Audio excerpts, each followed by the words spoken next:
So, I just walked into the house and was going to start a video about my new project called The Drop of Youth. But then I realized that in my last video, in my last both ways, the last I made and actually the one I said is the last video for reality transurfing, I realized that it's not enough to show you what is the essence of reality transurfing, like to distill it all to 3 paragraphs.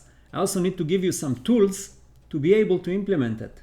And it just hit me, and I got so excited that I decided to just make this video out of the blue.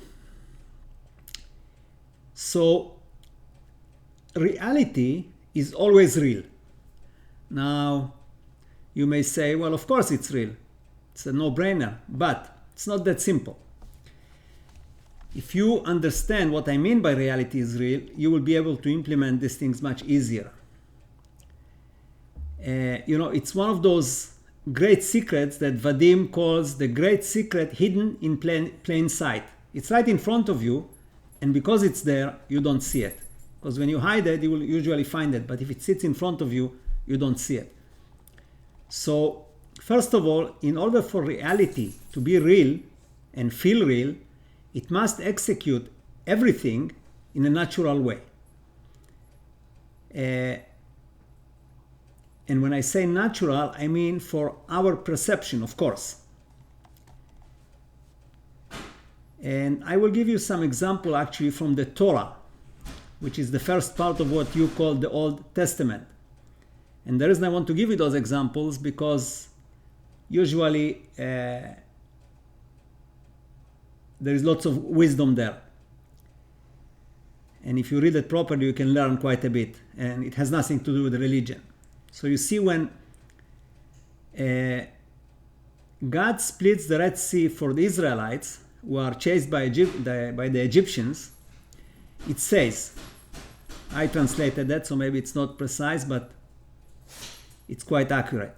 And Moses raised his hand over the water, and God moved the sea all night with the wind from the east, and the sea dried up. Okay? So, there is no miracles here. Right? I mean, there was very strong wind, and it moved the water. He could have said, well, God stood on the mountain and went hocus pocus, and the sea parted. And that would have been a miracle. But reality doesn't work that way. Here's another one. In the 10 plagues, when God sent the locusts, he did it with the wind. And also when he decided to get rid of it, it says there that he sent a wind from the sea to chase away the locusts. Right? And there are 10 more examples like this. I don't want to bring you all of them. But every miracle in the Old Testament, I'm not talking about the New Testament because then there is already miracles which somebody invented, but never mind. In the Old Testament, every miracle comes through nature. It's either Moses hits something, or he raises his hands, or they have to throw something.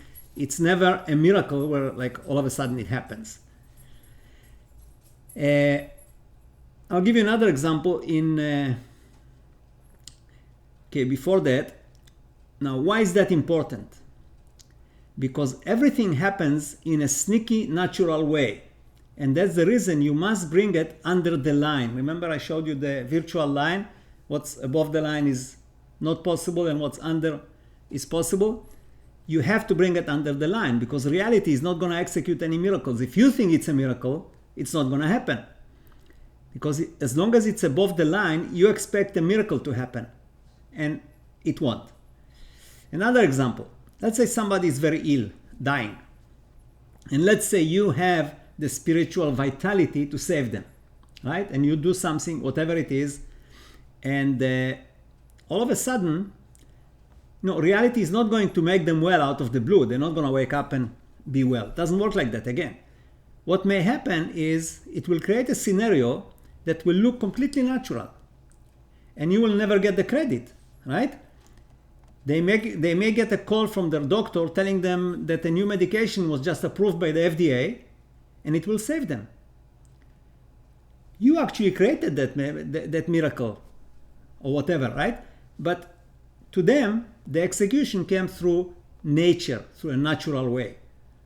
So you see the connection here to walking to the mailbox to get the post? Because there is no miracle in it, right? So everything you want to happen has to be that way. You cannot, in your mind, start thinking about miracles, because miracles don't happen. They do happen, but they are always disguised as a normal action, like a normal course of affairs, right?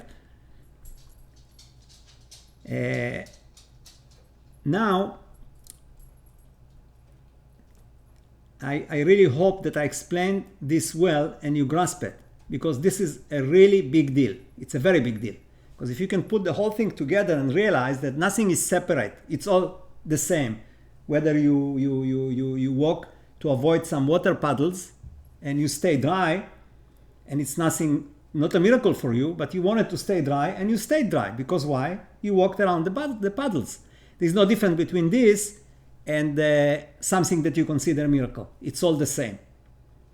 Okay? So you must realize that in reality there are no miracles. And when you want something, you must not ask for miracles. Just go and get what belongs to you already. Thank you.